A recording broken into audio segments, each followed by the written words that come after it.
살아있는다는 것이 무엇일까요? 숨만 쉬면서 오래 살고 싶지는 않을 것입니다. 인간답게 살고 있다는 것을 전제로 하고 있는 것입니다.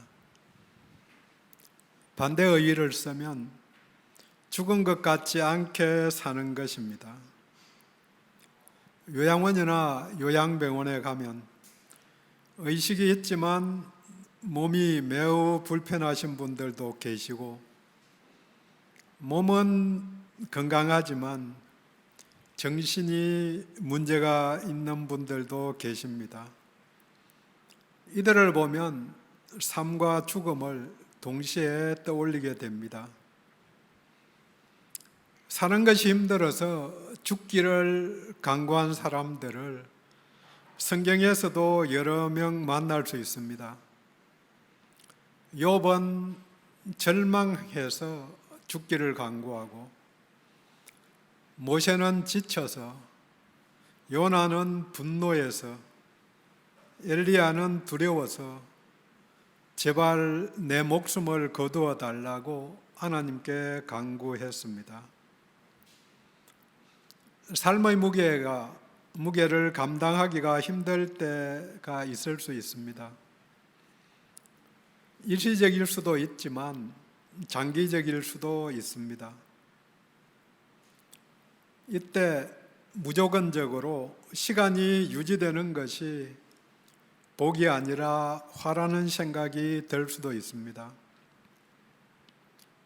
또 한편으로 보면 시간적으로만 오래 사는 것이 복이 아니라 저주일 수도 있다는 것입니다.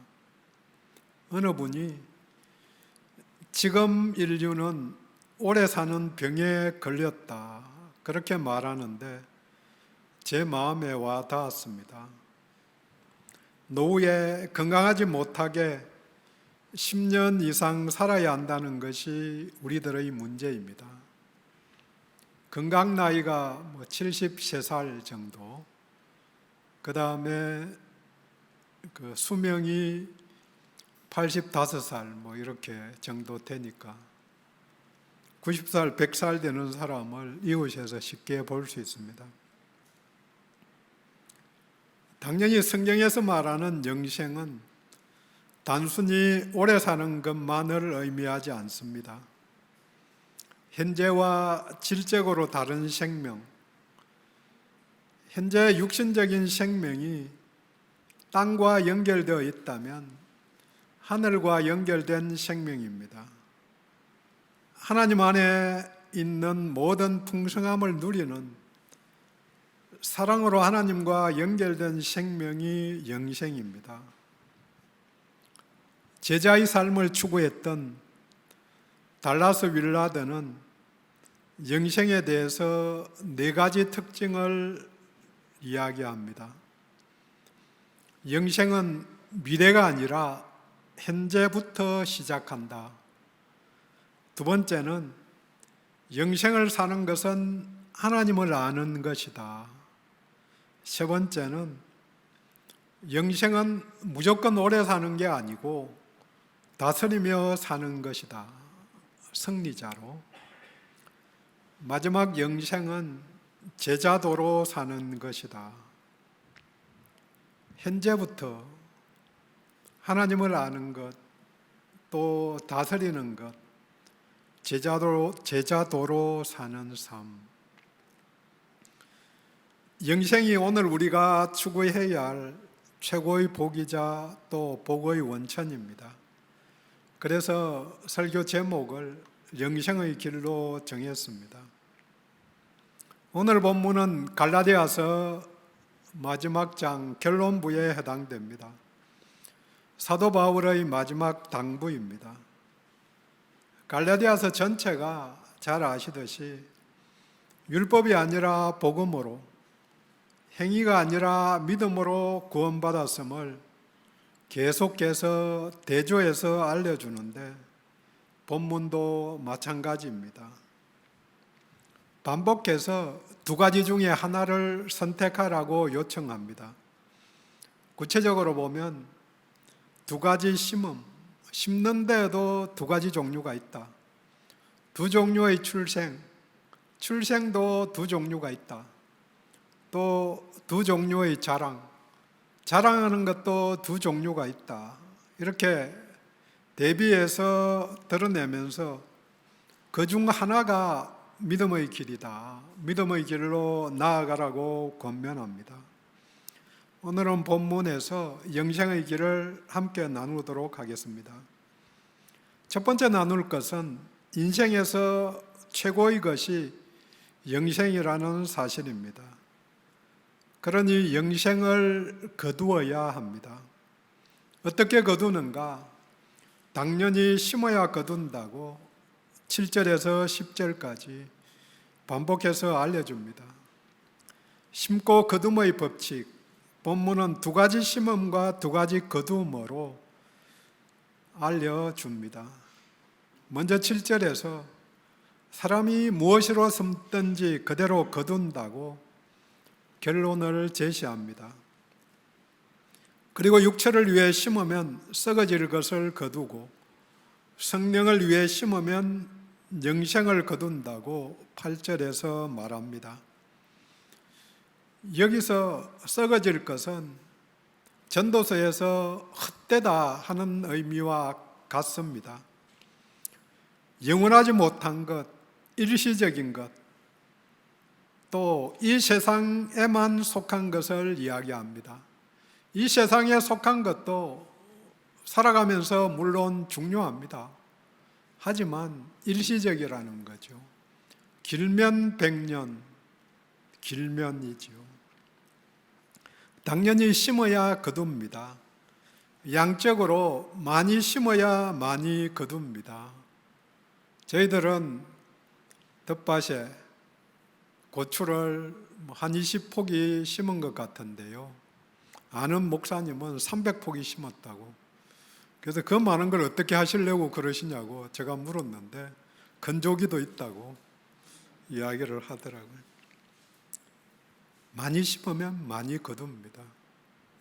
본문은 질적으로 최고 좋은 것을 심어야 최고 좋은 것을 거둔다고 말합니다. 이것을 모르는 분은 없습니다. 하지만 매일 생각하면서 실천하는 분들은 그렇게 많지 않습니다. 그저 좋은 것이 아니라 최고의 것, 최고 좋은 것을 심어야 합니다. 최선의 적은 차선이라는 말이 있습니다.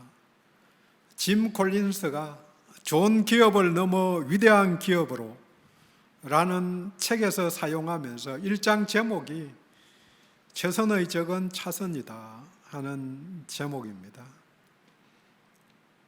하나님 나라에서는 최고 좋은 것만 있으니까 그것이 아니면 모두 같습니다. 하늘에 속한 것이 아니면 아무리 비슷해도 땅에 속한 것입니다. 타협하지 말아야 합니다. 99%가 같아도 남은 1%가 가짜와 진짜를 가릅니다. 300년 전에 존 웨슬리가 Almost Christian이란 제목의 설교를 했습니다. Almost, 거의 다 된 유사한 크리스천이 아니라 Altogether Christian, 전적인 크리스천이 되어야 한다고 설교에서 말합니다. 그 앞에 360년 전에 청교도 매튜 미드 목사가 쓴 Almost Christian, 우리말로 번역해서 유사 그리스도인이라는 책이 있는데요. 한 구절 인용합니다. 만약에 어떤 사람이 신앙에 대해서 고백하였지만 그의 심령에 전혀 변화가 없고 그의 영적 상태도 나아지지 않았다면 그가 신앙에 대하여 화려하고 대단하게 고백하였을지라도 그는 아직 그리스도인이 아니다. 그가 하나님의 말씀을 계속 듣고 있지만 그 심령에 변화가 없고 성령에 의해 갱신된 상태가 아니라면 여전히 죄인일 뿐이다. 거의 유사 그리스도인, 거의 다 왔다는 말은 아직 도착하지 않았다는 말입니다. 한 걸음이 남았던 100걸음이 남았던 심리가 남았던 꼭 같은 이야기입니다. 거의. 가짜가 판치는 세상에는 유사 기독교, 유사 그리스도인, 유사한 것이 많습니다. 모두 진짜가 아닌 것은 동일합니다. 리얼리 크리스천, 진정한 그리스도인이 되어야 합니다. 두 종류의 심음을 본문은 말합니다. 육체와 성령입니다. 본문 앞에 5장 19절에서 21절까지 육체의 일을 무려 15가지나 말합니다.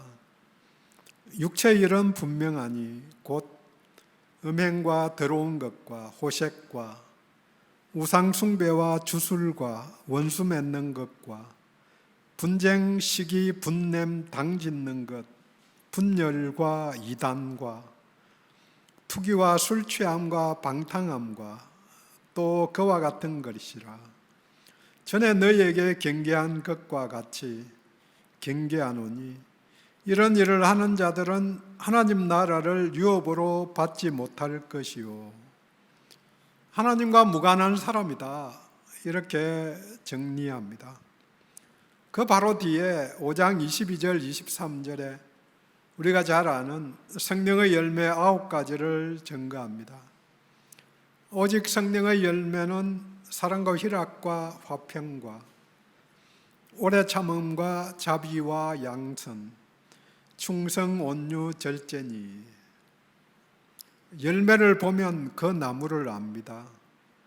하나님의 최고의 선물, 성령님을 주셨는데 성령을 받은 자는 최고의 열매, 영생이 이미 맺혀진 것입니다. 삶 속에서도 누릴 수 있습니다. 하지만 제자도를 강조하는 것은 더 크게 맺어져 가면서 하루에 한 번 경험하던 것이 2번, 3번 연속적으로 경험할 수 있게 성장해 나가는 것입니다. 그래서 7절 시작부터 스스로 속이지 말라고 명령합니다. 그 이후로 연결해서 하나님은 업신여김을 받지 아니하신다. 업신여김은 조롱, 무시를 말합니다. 쉬운 성경은 하나님은 속일 수 없다고 연결해서 번역을 합니다. 이 말은 바로 앞에 나오는 6장 3절과 연결됩니다. 되지도 못하면서 된 줄 생각함이 스스로 속임이라. 착각하면 안 됩니다. 유사이면서도 100% 도달했다고 착각하면 안 되는 거죠. 심지도 않고 거두려는 생각이 착각입니다. 또 육체의 일, 일시적인 것이나 그저 좋은 것을 심고는 최고의 것을 거두려는 것도 착각입니다. 그것이 바로 나를 속이고 세뇌하는 것이고 하나님을 조롱하고 속이려는 마음입니다.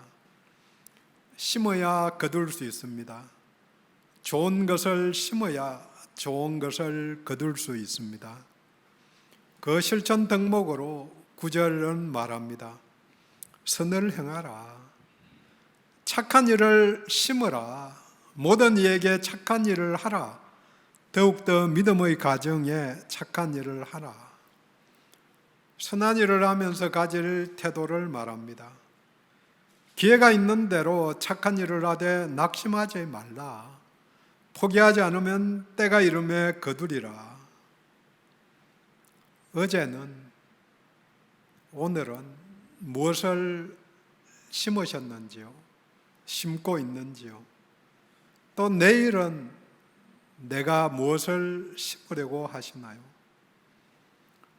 돈과 시간을 어디에 사용하는지가 바로 심는 일입니다. 영생을 낳는 성령을 위해 심어야 합니다. 두 번째 나눌 것은 중생이 중요하다는 것입니다. 15절에 오직 새로 지으심을 받는 것만이 중요하니라. 최고의 것, 영생을 누려야 하는데 누구나 누릴 수 있는 것이 아닙니다. 영생의 길로 들어서야 합니다. 그 출입문이 바로 중생입니다. 중생한 사람만이 영생의 길로 나아갈 수 있습니다. 본문의 새로 지으심을 받는다는 것이 한자말로 중생이고 또 거듭남입니다. 거듭난 사람만이 성령의 사람이고 성령을 위해 심을 수 있습니다. 또 영생을 거둘 수 있습니다. 성령으로 심으려면 거듭나야 합니다. 두 종류의 출생이 있습니다. 자연적인, 육신적인 출생과 거듭남의 출생입니다.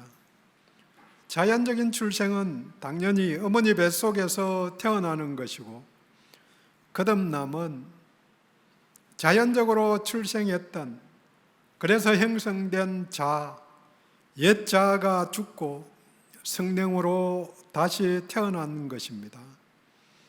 요한복음 3장 3절입니다. 거듭나지 아니하면 하나님 나라를 볼 수 없다. 영생을 볼 수 없다는 거죠. 요한복음 3장 5절, 물과 성령으로 나지 아니하면 하나님 나라에 들어갈 수 없다. 3장 6절은 육으로 난 것은 육이요 영으로 난 것은 영이다. 이 중생은 육신의 나를 죽이고 예수를 구세주와 주님으로 믿는 믿음으로 다시 사는 것입니다. 예수님을 내 인생의 주인으로 믿고 영접하는 것입니다. 이 거듭남을 예식으로 행하는 것이 침례입니다. 물에 들어가면서 나는 육신의 옛 자는 죽고 물에서 나오면서 예수와 함께 다시 살아나는 것입니다. 중생한 이 사람을 16절은 두 이름으로 부릅니다. 먼저 이 규례를 행하는 자, 포괄적으로는 갈라디아서 전체에서 제시한 명령을 따르는 자들이고, 좁게는 바로 앞에서 제시한 선을 행하고 착한 일을 행하면서 십자가를 자랑하는 자입니다. 성령으로 살면 성령으로 행하게 됩니다. 두 번째 호칭은 하나님의 이스라엘입니다. 육적인 혈통에 의한 이스라엘이 아니라 믿음으로 연결된 하나님의 이스라엘입니다. 새로 지으심을 받았기 때문에 규례를 따르고 하나님의 자녀가 되었기에 이스라엘입니다. 이전 것, 땅의 것, 육신의 것이 지나가고 새롭게 되었기에 매일 새롭게 사는 사람입니다. 하나님과의 교제가 즐거워서 그분을 닮아가는 하루입니다. 하나님이 세상을 사랑하시니까 나도 세상을 품는 것입니다. 나는 얼마나 변했나요? 어제에 비해서 오늘 변한 것을 확인하기는 어렵지만 작년에 비해서 아니면 5년, 10년 전에 비해서 지금 성숙해져야 합니다. 아니면은 제자됨을 잊은 것입니다. 성숙을 위해서 오늘 내가 무엇을 해야 하나? 말씀과 기도로 거룩함을 추구하는 것입니다. 이제 세 번째로 나눌 것은 중생하고 성령으로 심어 영생을 추구하는 자는 예수만 자랑하게 된다는 사실입니다. 중생한 사람의 자랑거리는 예수님의 십자가입니다. 14절에 말합니다. 내게는 우리 주 예수 그리스도의 십자가 외에 결코 자랑할 것이 없으니. 본문은 두 종류의 자랑을 대조해서 말합니다. 육체를 자랑하는, 할례받은 것을 자랑하는 율법주의 유대인들이 있습니다. 또 예수 그리스도 십자가를 자랑하는 바울이 있습니다. 11절에서 바울이 내 손으로 너희에게 이렇게 큰 글씨로 쓴 것을 보라, 그렇게 말하면서 대필이 아니고 친필로 쓴 크게 중요한 교훈, 큰 글씨로 썼다고 강조해서 말하는 것이 바로 십자가 자랑입니다. 그 대조군이 반복하지만 육체를 자랑하는 자, 할례를 받게 하는 자들입니다. 스스로는 율법을 지키지 아니하는 자들이라고, 또 다른 사람들까지 육체로 자랑하려 한다고 13절에 말합니다. 주변에도 이런 사람들 많이 있죠. 육체를 자랑하는 것, 자기가 이 땅에서 가진 것을 자랑하는 사람들입니다. 자기도 천국에 들어가지 못하고 남들이 들어가지 못하게 막는 사람들이 있습니다. 율법주의자들입니다. 예수님이 마태복음 23장 13절에 말씀하십니다. 화 있을진저 외식하는 서기관과 바리새인들이여, 너희는 천국 문을 사람들 앞에서 닫고 너희도 들어가지 않고 들어가려 하는 자도 들어가지 못하게 하는도다. 이런 자들이 갈라디아 교회에 들어와서 문제가 되어서 서신 결론부까지 끝까지 경계하면서 권면하는 것입니다. 십자가가 구원의 능력입니다. 십자가가 사랑의 흔적입니다. 그리고 십자가가 승리의 자리입니다. 그것을 정확하게 알기 때문에 그것만을 자랑한다고 바울이 말합니다. 다른 세상적인 것, 자기도 유대인이고 자기도 율법학자 밑에서 배웠고 그거 다 일시적인 것이었다.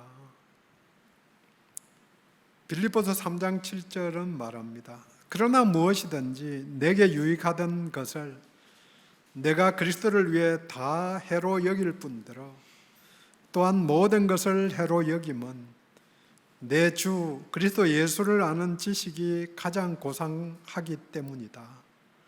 내가 그를 위하여 모든 것을 잃어버리고 배설물로 여김은 그리스도를 얻고 그 안에서 발견되려 함이니, 세상의 자랑거리를 해로, 무익한 걸 넘어서 해로 여긴다. 극단적으로 배설물, 똥같이 여긴다. 자랑은 입으로 씹는 것, 입술의 열매입니다. 중요한 것은, 귀한 것은 자랑하게 되어 있습니다. 자녀들이 자라면 입에 달고 살지요. 나보다 귀하니까. 손자, 손녀를 보면 더하죠. 받은 은혜와 사랑은 자랑하게 되어 있습니다. 그래서 바울은 예수님을 또 십자가를 자랑한 것입니다. 본문 앞에 4절에서 각각 자기의 일을 살피라. 그리하면 자랑할 것이 자기에게는 있어도 남에게는 있지 아니하리니, 하나님 앞에서 자신을 보라고 권면합니다. 그래야 최선을 선택할 수 있습니다. 이웃과 비교하는 순간 최선에서 멀어져서 그저 좋은 것, 남들보다 조금 나은 것을 선택합니다. 신앙생활은 절대자인 하나님 앞에 내가 얼마나 가까이 가는가, 이 거리를 봐야지. 많은 사람들이 경계구조로 생각합니다. 내가 넘어왔으니까, 내가 이미 믿었으니까 끝이다. 믿음은 출발이지 끝이 아닙니다. 들어온 게 문제가 아니고 내가 오늘도 얼만큼 하나님께 가까이 갔는가. 다른 사람들을 만나도 다른 사람들을 바로 볼 게 아니고 중간에 하나님을 끼고 봐야만이 올바로 볼 수 있는 거죠. 그러면은 하나님이 이 사람을 얼마나 사랑하는지를 보면 내가 어떻게 미워할 수 있겠어요? 하나님이 사랑하시는데 그게 안 되니까, 물론 저도 안 되죠. 그러니까 열받아서 분노하고 그렇게 하는 거죠. 하나님이 중간에 계셔서 그 사람과 가까이 또 지내려면 내가 할 수 있는 최선은 하나님께 가까이 가는 길밖에 없는 거죠. 그러면은 거리가 점점 줄어드는 거고, 일시적인 것을 자랑하지 말고 영원한 최고의 것을 자랑하기를 원합니다. 선교사로 목적한 인디언들에게 도착하자마자 창에 찔려 순교한 짐 엘리엇이 살아있을 때 일기장에 적은 글입니다. 영원한 것을 얻기 위해 영원하지 않은 것을 버리는 자는 결코 어리석은 자가 아니다. No fool. 결코 어리석은 자가 아니다. 무엇을 자랑하는지요? 내가 하는 자랑을 통해서 입술의 열매가 내게 맺혀집니다. 십자가와 십자가를 통해서 세상을 봐야 합니다. 하나님이 죽기까지 사랑하는 당신은 참 귀한 사람입니다. 주변을 보고 주변 옆에 있는 분에게 고백할 수 있기를 원합니다. 한번 따라하죠. 하나님이 죽기까지 사랑하는 당신은 참 귀한 사람입니다. 정리합니다. 인생에서 최고의 복은 영생입니다. 영생은 중생한 자에게 주어지는 복입니다. 중생하여 영생을 받아 누리는 사람은 십자가를 자랑합니다. 본문은 세 법칙을 말합니다. 심음의 법칙, 심은 대로 심는 대로 거둡니다. 성령으로 심어야 영생을 거둡니다. 출생의 법칙, 어디서 났느냐 거듭나야 합니다. 자랑의 법칙, 중생에 가는 믿음의 길을 제시한 은혜의 십자가, 사랑의 십자가, 생명의 십자가를 자랑하게 됩니다. 기도합니다.